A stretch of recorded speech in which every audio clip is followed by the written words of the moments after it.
Ngizweni onendlebe yalalelo nesiphiwo sokukhuluma khuluma nama ngiyikhulula Kanyiso Mtshali from Intuzuma kaSi imizwa nothando okuhlangene amazi amabili emqondweni aphikisene umxhwele ehlabene kanjani nje isihlobene ayibongisizeni inesihlobo esiphenduka umhlobo uma sihlekisana ngishaya uvalo mangimbona lo ngenza ngisangane sivele siqondane masikhuluma kuqondane sohlaba imbuzo ekhazi vele siqomane asiphenduka itopic basikhulume siphume nasephephandabeni asihlalo dabeni lo ngiyamthanda ngathi wena yedwa emhlabeni le idinga ukumenyezela nasemsakazweni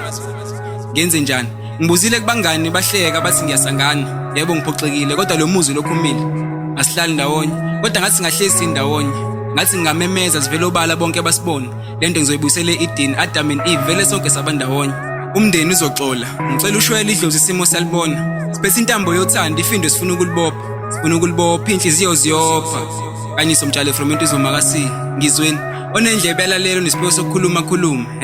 nama ngiyikhulula inesihlobo esiphenduka umhlobo uma sihlekisana shoda basidedele sijabulisane phela kushada ibongo kushada mina naye thiwa buqedwa ngembuzi namhlanje ngiqopha umlando ngiyabuqeda ngalenkondlo le siyayiqala soyiqhubeka siqede lo mntwana isibhaxu ngaphakathi uyangishaya hayi ngamathe kodwa yena ngizomfela ngeke ngisewashi ngifuna isakhe isikhathi esintombi yami ihlobo sami noma sika umndeni nje masazi siqondeni ngisemaphethelweni manje ngiyayigoqa lenkondlo izoba isipho sakhe esiphuma kubhuti wakhe iqiniso ngiyasithanda ihlobo sami